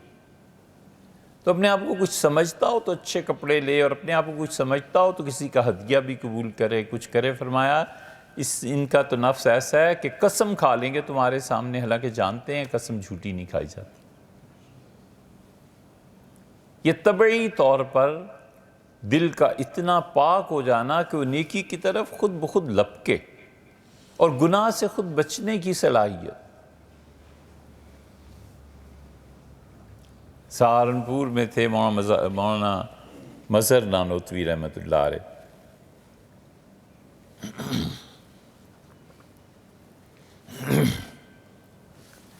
بہت فاضل آدمی تھے، شامی کا بھی شاید ترجمہ انہوں نے کیا ہے، در مختار کا بھی کچھ۔ بہرحال مدرسے کی سالانہ رپورٹ چھپوانے گئے، پیسے گم ہو گئے، کسی نے جیب کاٹ لی، کیا ہوا؟ آئے تو اب وہ مکان بیچنے کی فکر میں تھے کہ پیسے مدرسے کے ادا کریں، تو کسی نے فتویٰ لکھ بھیجا حضرت گنگوئی رحمۃ اللہ کو کہ حضرت ایسے ایسے ہوا ہے۔ تو حضرت نے فرمایا پیسے ان کی مدرسے کی امانت تھی، ان کی اپنی غفلت سے ضائع نہیں ہوئے، لہٰذا ان پر کوئی تاوان نہیں۔ تو فتویٰ کسی نے جا کے حضرت کو دیا کہ حضرت فتویٰ یہ ہے آپ نہ کریں، مدرسے کے پیسے آپ کی غفلت سے گم نہیں ہوئے۔ تو فتوے کو اٹھا کر ایک طرف رکھ دیا اور فرمایا لوگوں کا مال ہے۔ مولانا گنگوئی اپنے دل پہ ہاتھ رکھ کے گئے کہ اگر ان سے گم ہو جاتا تو مدرسے کے مال کو واپس کرنے کی کوشش نہ کرتے؟ یہ فتویٰ میرے لیے ہی رہ گیا۔ یہ مومن کا دل ہے طبعی طور پہ، اور مومن کا دل بڑا ہی عجیب ہو جاتا ہے۔ غیر ضروری کام جہاں شروع ہوا وہاں اس کی طبیعت تھک گئی، غیر ضروری کام میں پڑتے ہی نہیں، جو ضروری کام ہے اس میں ہے۔ یہ مومن آدمی کی بڑی خاص صفت ہے کہ وہ ذرا سا چلے گا تھوڑا سا، پھر کہتا ہے نہیں کر سکتا، طبیعت نہیں چاہتی۔ اس کا مطلب ہے کہ یہ غیر ضروری کام، یہ وصف مومن کو نصیب ہوتا ہے، اور فاسق و فاجر ساری زندگی ان کاموں میں رہتا ہے، پتہ ہی نہیں چلتا۔ اس کی دلیل بھی دیں۔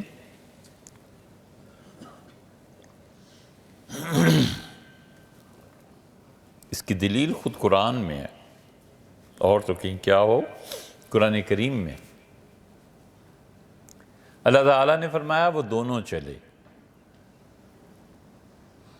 اور چلتے رہے تو ایک جگہ پہنچ کر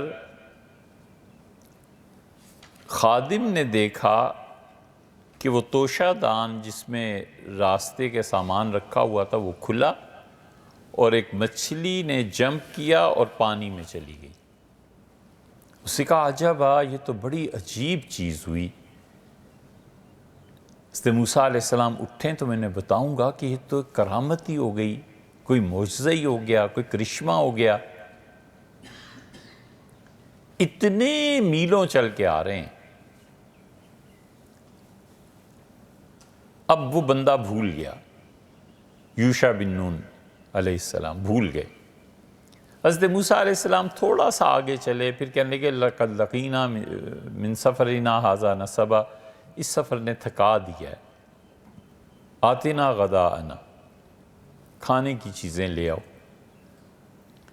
اس نے کہا حضرت وہ مجھے تو یاد ہی نہیں رہا، مچھلی کے ساتھ ایسے ہو گیا تھا۔ دیکھو کتنے میل سفر کیا ہے، نہیں تھکے، اور مقصد اس جگہ پر پہنچنا تھا نا۔ اس جگہ سے جب آگے چلے ہیں تو یہ آگے کا چلنا گویا ایک طرح سے بے فائدہ تھا، تو تھوڑا سا چلے ہیں اور طبیعت بھر گئی اور کہا ہم تھک گئے ہیں، اب نہیں آگے جا سکتے۔ یہ مومن ہے، فضول کام میں پڑتا نہیں، پڑ جائے تو تھوڑا سا ہی چلتا ہے، پھر کہتا ہے نہیں طبیعت اس میں لگتی نہیں۔ یہ ہے حضور صلی اللہ علیہ وسلم جو فرما رہے ہیں کہ چاہے مفتی فتویٰ دیتے رہیں تمہارے خلاف، تمہارا دل اپنے ہی مفتی، یہ ہوتا ہے۔ اس لیے یہ جو طبعی محبتیں ہوتی ہیں نا اور طبعی نفرتیں، دل کی سمائی دماغ سے کہیں زیادہ ہے۔ دل اور دماغ میں بڑا فرق ہے۔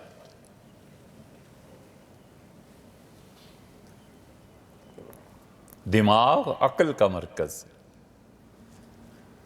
اور دل عشق کا مرکز، اور بارہا عقل نے عشق سے مات کھائی، بارہا عقل نے منہ کی کھائی ہے عشق کے مقابلے میں، اور بارہا عقل شرمندہ ہوئی ہے عشق کے مقابلے۔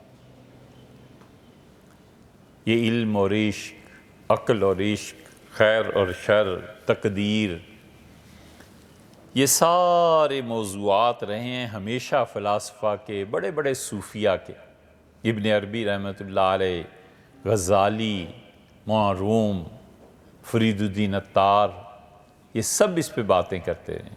مولانا روم نے کیا اچھی بات کہی ہے، انہوں نے کہا کہ بو علی در غبار ناکا گم کرد، بو علی سینہ سوچتا رہتا ہے، یعنی عقل والے، اور وہ جو اونٹنی جا رہی ہے جس پہ لیلا بیٹھی ہوئی ہے، اس اونٹنی کے چلنے سے گرد راہ جو پیدا ہو رہی ہے، جو مٹی اڑ رہی ہے، ابو علی سینا اسی میں غائب ہو گیا ہے، مٹی میں ہی، پتہ نہیں چل رہا کہ چل بھی رہا ہے کہ نہیں چل رہا، کہاں گیا ہے۔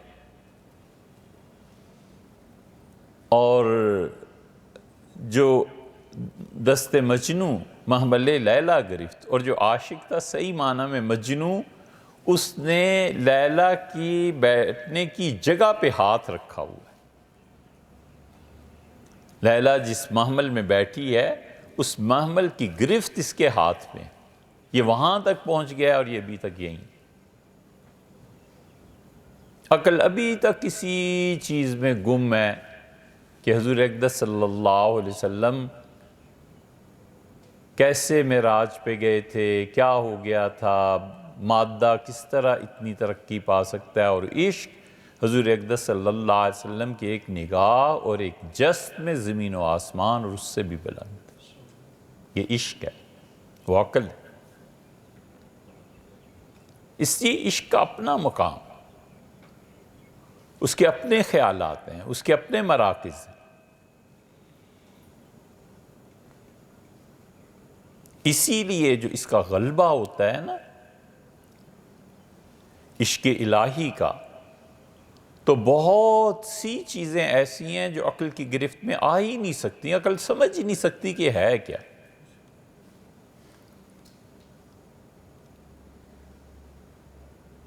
ایک مرتبہ اس زمانے میں مئی میں برامام کا عرس ہوتا تھا،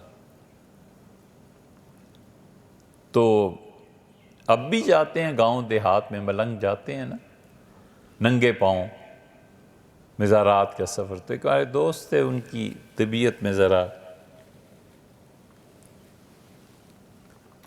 ایک وہابیت کا رنگ تھا، تو بہت ناراض ہوئے۔ گاڑی میں ہم آ رہے تھے تو وہاں سے گزرے جب، تو بہت ناراض، کہنے لگے دیکھو۔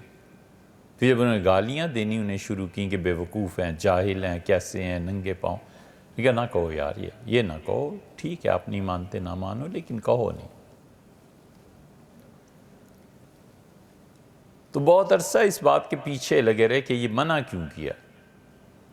پھر ہم نے انہیں حدیث دکھائی کہ سیدنا علی رضی اللہ عنہ جب نماز پڑھانے جاتے تھے عید کی، تو عیدگاہ ننگے پاؤں جایا کرتے تھے۔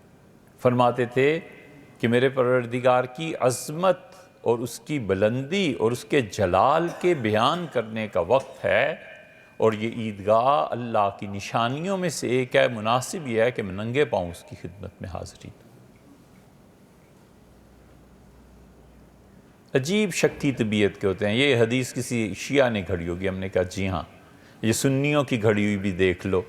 پھر حضرت عمر رضی اللہ عنہ کا بھی یہی حال تھا کہ وہ خدا کی ان چیزوں سے جن سے اللہ کی یاد آتی تھی حد درجہ تعظیم کرتے تھے، حد درجہ خدا کی یاد دلانے والی چیزوں کی عزت اور احترام کرتے۔ میں نے کہا یہ حضرت عمر رضی اللہ عنہ کو متعلق بھی دیکھ لو کہ وہ ننگے پاؤں جاتے تھے، یہ خدا کی عزت اور احترام میں، کہ خدا کا دربار بڑا ہے، خدا کا مقام بڑا ہے، جوتے پہن کے کیسے جائیں۔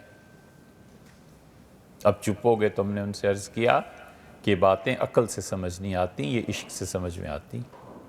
صفوی جو عباس تھا یہ ایران کا، ایرانیوں نے اس زمانے میں جب ان کا انقلاب آیا تو محمد بن عبد الوہاب کے انقلاب کی طرح تھا، قتل و غارت گری۔ وہ تو کوئی سنی نماز اپنے گھر میں پڑھتا ہوا اہل السنہ کے مطابق پایا جاتا تھا تو اسے بھی قتل کر دیتے تھے۔ یہ ایسے ہی نہیں ایران میں اہل تشیع غالب آ گئے، یہ پورا قتل عام ہے اس کے پیچھے۔ اس نے نظر مانی کہ اگر مجھے ایران کی حکومت مل جائے تو میں حضرت شاہ رضا رحمۃ اللہ علیہ کے مزار پر ننگے پاؤں حاضری دوں گا۔ 900 میل مزار تھا، ننگے پاؤں بادشاہ گیا۔ یہ محبتی کی چیزیں ہیں، یہ عشق کی ہے۔ اب نقل ہو تو اس کا تو ہم کچھ کہہ نہیں سکتے، کسی کے دل کا کیا پتہ ہے، لیکن عشق کے مقامات عقل کی سمجھ میں آ ہی نہیں سکتے۔ یہ ہارون الرشید جس کی سلطنت کا حال یہ تھا کہ وہ زبیدہ کہتی ہے کہ میرے شوہر کھڑے تھے، پھر انہوں نے کھڑکی بند کر دی، ہنسے، اور میں نے کہا کس بات سے ہنس رہے ہو؟ انہوں نے کہا بہت گرمی ہے، بادل کا ایک ٹکڑا دیکھو جا رہا ہے کہیں، تو میں اس سے کہہ رہا تھا کہ یہیں برس جا، بہت گرمی ہے آج، بارش ہو جائے۔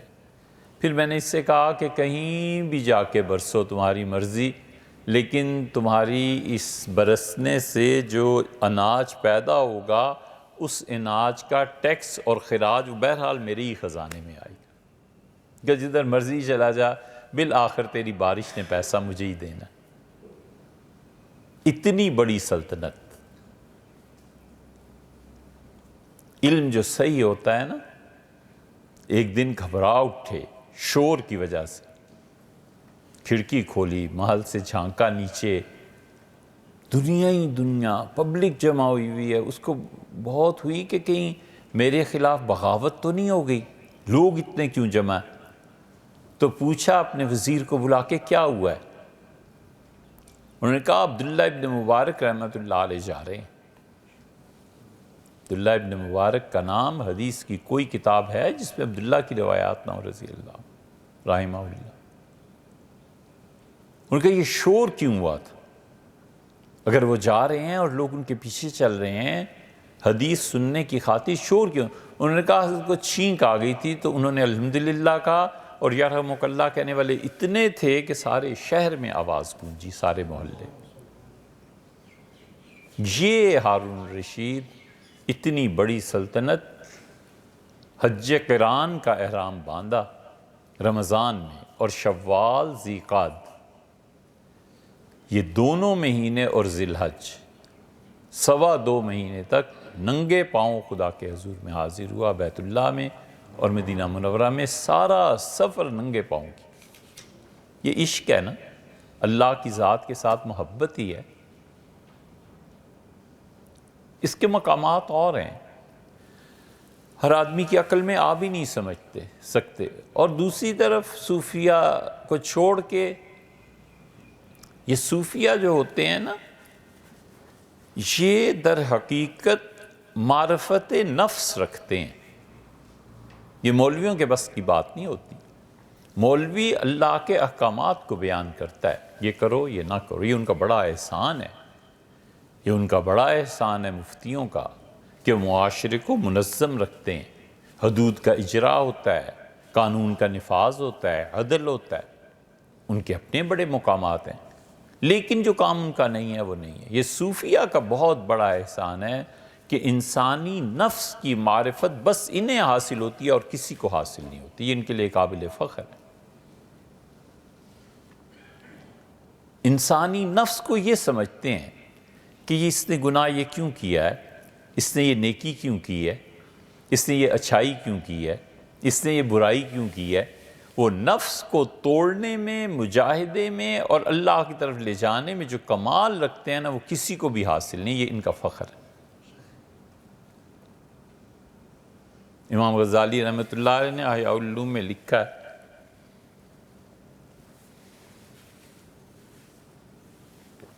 احیاء علوم الدین ان کی کتاب کا نام ہے، اور امام غزالی رحمۃ اللہ علیہ بہت سی ایسی چیزیں لکھتے ہیں، لیکن دیکھو ان کے ہاں جو احادیث ہیں نا، اس کا کوئی اعتبار نہیں ہے، ایسے ہی ہیں۔ ابن تیمیہ رحمۃ اللہ اسی لیے بڑی سخت جرح کیا ان کی احادیث پہ غزالی کی، لیکن غزالی نے لکھا ہے کہ ایک بزرگ تھے، نام بھی ان کا لکھا ہے، ہمارے ذہن میں نہیں، تو وہ ایک آدمی نے ان سے کہا کہ حج کرنا چاہتا ہوں، تو انہوں نے کہا فرض ہے یا نفل؟ اس نے کہا نفل حج۔ انہوں نے کہا کہ میں تمہیں ایسا کام بتاؤں کہ تم سفر بھی نہ کرو، اللہ کے گھر تک بھی نہ پہنچو، تکلیف بھی نہ اٹھاؤ، اور حج سے کئی گنا زیادہ ثواب تمہیں گھر بیٹھے بٹھائے ملے۔ اس کا حضرت ضرور بتائیں۔ ان کا نفل حج سے زیادہ ضروری یہ ہے کہ فلاں جگہ ایک بیوہ ہے اور اس کے پاس کھانے پینے کو کچھ نہیں ہے، مانگتی پھرتی ہے بیچاری، اس کا کچھ وظیفہ مقرر کر دو اور ہر مہینے اسے دیتے۔ وہ اداس ہو گیا، پھر فرمایا میں تمہیں ایک اور چیز کی دعوت دیتا ہوں، فلاں جگہ بچے ہیں، یتیم ہیں، پالنے کا کوئی ایسا نہیں ہے، ان کی پرورش کر دو۔ پھر اس طرح کی بہت نیکیاں بتاتے رہے. پھر آخر پہ پوچھا اور کہنے لگے کہ تمہارا کیا خیال ہے، پھر حج سے زیادہ ثواب یا حج؟ اس نے کہا جی تو حج کو ہی چاہتا ہے. سچا آدمی تھا. انہوں نے کہا ہاں جی حج کو ہی چاہے گا، کیونکہ ان سارے کاموں کے کرنے میں شہرت نہیں ہے نا، اور وہاں جاؤ گے تو حاجی کہلاؤ گے.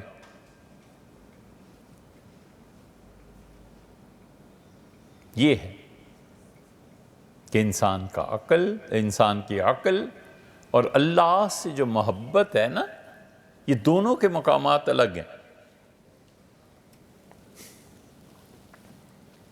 اور اگر پوری طرح دین نہیں آیا، ایمان کا تقاضا جو صحیح علم اور اچھے اخلاق کی صورت میں نکلنا چاہیے یہ نہیں ہے، تو پھر نفاق کفر سے بھی بدتر. نفاق کیا ہے؟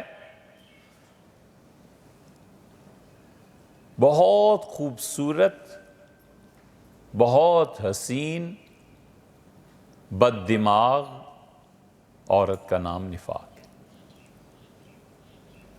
یہی مثال دی جا سکتی ہے.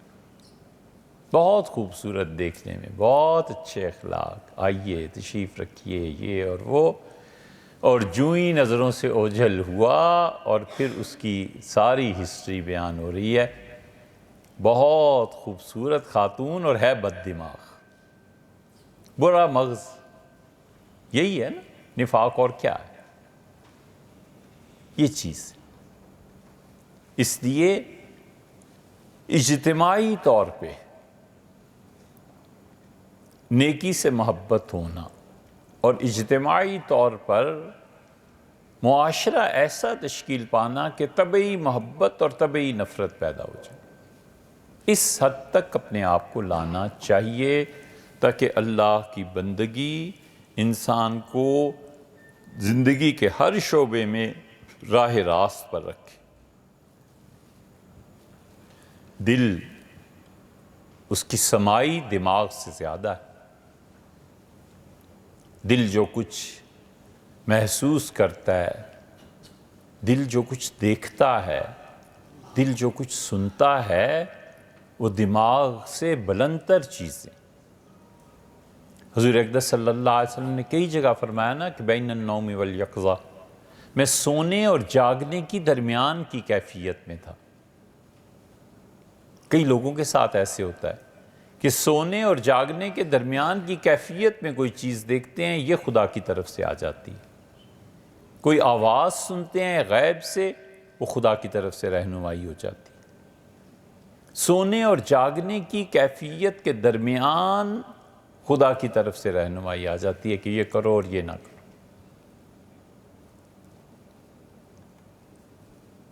کیونکہ دل جب اپنی منازل کو طے کرتا ہے،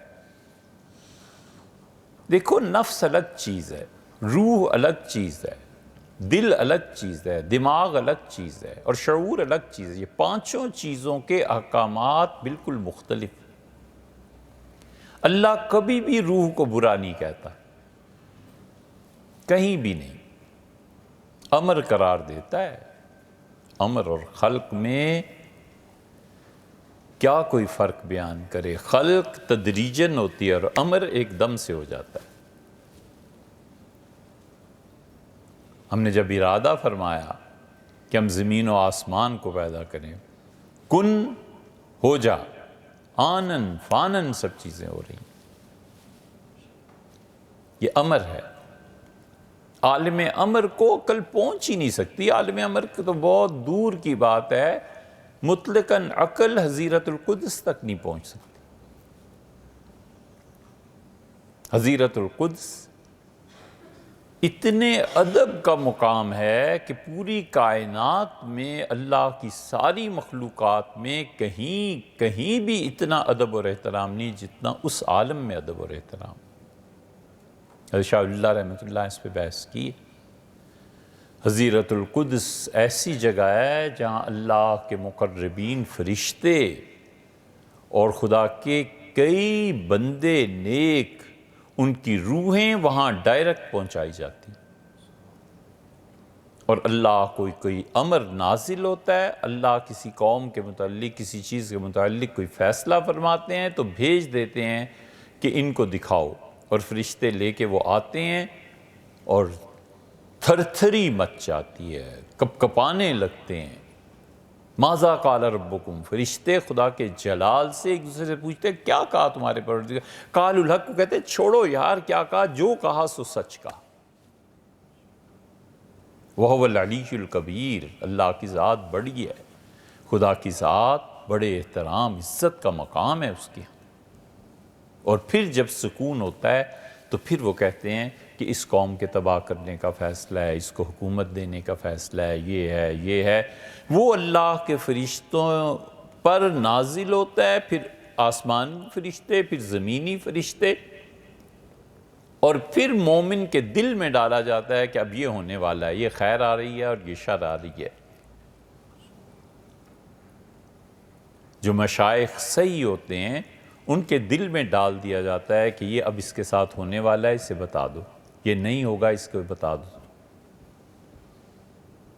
یہ چیزیں ہوتی، یہ ترتیب ہے ایک۔ عقل نہیں، عقل کو پتہ ہی نہیں کہ ان چیزوں کا ہے کیا، عقل کہاں سے جانے گی کہ یہ چیزیں کیا۔ وہ پھر کبھی خواب میں دکھایا جاتا ہے، کبھی عالم رویا میں کے بعد عالم امکان میں دکھا دیا جاتا ہے کہ یہ کام ہے، یہ ہونے والا ہے۔ مولانا فضل الرحمن گنج مراد آبادی رحمۃ اللہ سے کسی نے کہا کہ حضرت سارے لوگ 1857 کی جنگ آزادی میں گئے، حاجی امداد اللہ صاحب مہاجر مکی رحمۃ اللہ علیہ بھی گئے، مولانا قاسم نانوتوی رحمۃ اللہ علیہ، فلاں بھی کہنے لگے کہ ناراض ہوئے، فرمایا کہ تمہارا کیا خیال ہے، ہم نہیں گئے؟ اس کا حضرت ہم نے تو نہیں سنا۔ تو حضرت نے فرمایا سنو میاں، جب انگریزوں کے دستے یہاں سے گزر رہے تھے تو ہم بھی بندوق لے کے اپنی مسجد اور خانقاہ سے نکلے تھے، تو کیا دیکھتا ہوں خضر علیہ السلام ان کے ساتھ جا رہے ہیں، میں نے کہا لو خضر جن کے ساتھ جا رہے ہیں فتح تو انہی کی ہونی ہے، میں نے کیا لڑنا ہے، تو میں نے بندوق واپس رکھ دی۔ یہ عالم امکان ہے، عالم رویت ہے، یہ چیز۔ تو اس لیے جو محبت طے کراتی ہے نا، وہ عقل تو بیچاری ہے ہی کچھ نہیں، اسے پتہ ہی کچھ نہیں چلتا۔ وہ محبت ہے جو طبعاً کراہت اور طبعاً رغبت کو پیدا کرتی ہے، اللہ کی محبت۔ اس امت کا المیہ یہ ہے کہ نیکی کے ساتھ طبعی محبت اور گناہ سے طبعی نفرت نہیں رہی۔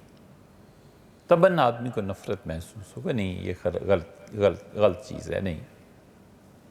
اسی کا اثر حلال حرام پر بھی پڑتا ہے کہ مومن آدمی حرام پھر کھا نہیں سکتا، وہ کہتا ہے کیا کھانا ہے، جی نہیں چاہتا، طبیعت نہیں چاہتی، کیا کر دیتا ہے، کیا ہو جاتی ہے۔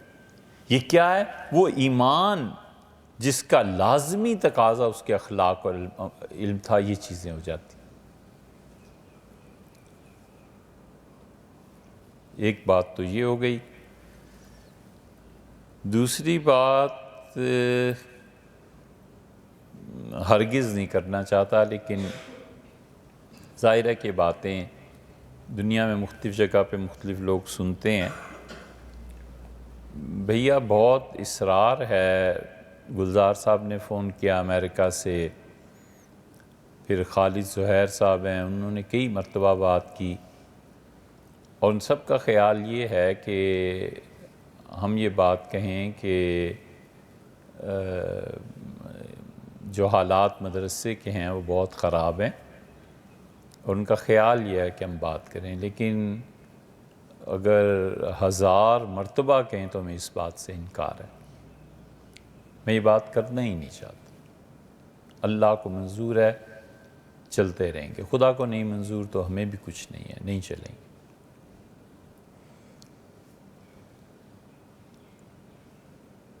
اس لیے بڑا مشکل ہے یہ بات کرنا، لوگوں سے اپیل کرنا، چندے، یہ ہمارے مزاج سے ہی لگا نہیں کھاتے۔ نہیں چلے گی لائبریری تو اب کیا کر لیں گے، نہ چلے، پھر کیا کرے، اللہ ہی کو منظور نہیں۔ مدرسے میں کئی مہینوں سے تنخواہ نہیں دے پائے، اور اسی لیے اساتذہ سے جو 20 سال سے کام کر رہے ہیں، جو 10 سال سے کام کر رہے ہیں، میں نے ان سے معذرت کر لی ہے کہ اب ہم لوگ کر نہیں سکتے۔ اب کیا کریں، اللہ کو نہیں منظور تو اب کیا کریں، کہاں جائیں۔ پھر وہ انٹرنیٹ کا بل تھا 40,000، یہ کہنے لگے کہ تمہاری ریکارڈنگ نہیں پہنچی، کہ ہم نے نہ پہنچے اب کیا کر سکتے ہیں، 40,000 بل دے دیں، ہم نے کہا ہمارے پاس تو نہیں۔ پھر خالد صاحب نے، یہ اس لیے کہہ رہے ہیں کہ یہ سارے شواہد ہیں، خالد صاحب نے کسی کو تیار کیا، پھر 1، پھر 2، پھر 3 مہینوں کا بل ہو گیا ہے، 3 مہینے سنتے رہو، آئندہ نہیں ہوگا تو نہیں کریں گے۔ لیکن یہ قطعاً نہ کریں، مجھ پہ جبر نہ کریں، نہ مجھے کہیں، بس یہ آخری بار سمجھیں۔ جو کل رات گلزار صاحب نے کہا، کسی نے کہا، احترام اور عزت کے ساتھ، ان کی محبت کے ساتھ، ایک آدمی نہیں کرنا چاہتا جو کام اس سے نہ کرا۔ تو مقصد ان کے کہنے کا یہ ہے کہ اب تک ہر مہینے جو مدرسے کے اخراجات بڑھتے جاتے ہیں، لائبریری ایک شعبہ ہے تحقیق کا جسے ہم نے اب ختم کیا ہے، اور ایک شعبہ بچوں کے حفظ کا ہے اور بچوں کے اسکول پڑھنے کا ہے، ایک شعبہ جسے میں اپنی حد تک بہت ضروری سمجھتا ہوں بچوں کے لیے، ورزش، جم ہے۔ یہ بچے، ہر کوئی آدمی جب اپنی جوانی کی حدود میں داخل ہوتا ہے تو جو طاقت اس میں ہوتی ہے نا، اور جو قوت، اس کو کہیں صرف کرنا چاہیے، وگرنہ وہ ضرور شیطان کے ہتھے چڑھ جائے گی۔ اسی طرح ایک شعبہ فتوے کا بھی ہے۔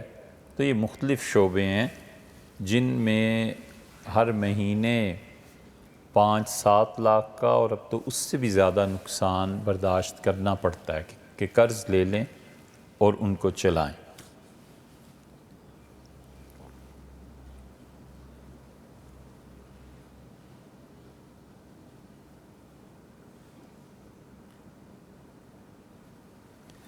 تو نتیجہ اس کا یہ نکلا ہے کہ پچھلے 5 سال میں کوئی 4 کروڑ کے قریب قرضہ ہو گیا، اور اس کے اتارنے کی کوئی صورت ایسی ہے بھی نہیں۔ تو یہ چونکہ جانتے ہیں دوست سے، انہوں نے مجھ سے کہا کہ اس رمضان میں لوگوں کو کہیں کہ وہ زکوٰۃ اور صدقات یہاں دیں۔ لیکن بھائی بات یہ ہے کہ آپ کو اگر اس سے اچھی جگہ کوئی ملتی ہے وہاں دیں، کوئی اور زیادہ ضرورت مند ہے یا پہلے آپ دے رہے ہیں وہاں دیں، اس کے بعد آپ کی مرضی ہے، آپ کے جی میں آئے تو، نہ آئے تو نہ صحیح۔ یہ حساب کتاب، یہ چیزیں، اگرچہ ہم اللہ کا شکر ہے اس بارے میں اتنے محتاط ہیں کہ 1000 روپیہ بھی دینا ہے تو چیک کٹتا ہے باقاعدہ، اور اس کے ذریعے پیسے دے رہے ہیں، لیکن دوسری طرف یہ حساب کتاب ہم سے نہیں دیے جاتے۔ دل کو اطمینان ہے تو دو، نہیں تو نہ دو۔ ہاں، اللہ نے دینا ہے اور اللہ ہی کے کام میں۔ ہمیں تو سب سے اچھی بات اپنے حضرت کی لگتی ہے۔ حضرت شیخ فرید الدین مسعود رحمۃ اللہ علیہ نے کسی کو خط لکھا تھا، بلبن کو غالباً، اور اس میں انہوں نے لکھا کہ یہ میرے پیرزادے ہیں۔ حضرت خواجہ معین الدین چشتی رحمۃ اللہ علیہ کے کچھ لوگ آئے تھے، تو حضرت نے لکھا کہ یہ میرے پیرزادے ہیں، آپ ان کا کام کر دیں، اور اگر آپ کر دیں تو آپ کی مہربانی، اور اصل میں تو اللہ ہی کرنے والا ہے، اور آپ نہ کریں تو بھی آپ کی مہربانی، اصل میں تو اللہ ہی نہیں کرنا چاہتے۔ تو سیدھی سادی سی بات یہ ہے یار کہ یہ کوئی اپیل نہیں ہے، کچھ آپ سے مانگنا نہیں ہے، صرف یہ ان کے اصرار پہ آپ کے سامنے اصل صورتحال رکھنی ہے، اور اصل صورتحال کا بھی بہت تھوڑا سا حصہ۔ تو اسی لیے یہ بے ربط گفتگو ہے کہ یہ باتیں کہنا کچھ آسان نہیں۔ حق تعالیٰ شانہ جو چاہتے ہیں کرتے ہیں، اور اسی کے قبضے میں ہے، اور کیا ہے، کچھ بھی نہیں۔ تو اس وجہ سے یہ قرض زیادہ ہو گیا ہے۔ تحقیق کا شعبہ ختم ہو گیا کیونکہ تحقیق پہ پیسے بہت صرف ہوتے ہیں۔ سیدنا عمر رضی اللہ عنہ نے خط لکھا تھا، وہ بات ادھوری رہ گئی، حضرت معاذ، حضرت عبیدہ رضی اللہ عنہ کو، کہ لوگوں کو چنو، ان سے کام لو اور ان کی ضروریات کی کفالت کرو۔ یہ جملے تحریر فرمائے تھے۔ تو تحقیق کا کام ہی ایسا ہوتا ہے کہ جب تک آپ کسی کی کفالت نہیں کریں گے تحقیق کا حق بھی ادا نہیں ہو سکے گا۔ نہ میں یہ دعویٰ ہے کہ ہم نے کسی کی کفالت کا حق ادا کیا ہے، بلکہ جو بھی ہے سو ہے۔ تو اتنا قرض ہے، چونکہ یہ امریکہ والوں کا، یو ایس اے والوں کا اصرار ہے، تو آپ کی زبان میں ہم نے حساب لگایا تھا تو $3 لاکھ سے کے قریب ہے، اس سے کچھ زیادہ قرض بنتا ہے۔ یہ ادا کر دیں بہت اچھا ہے، نہ کریں تو کیا، اللہ کے سامنے سب کچھ ہے۔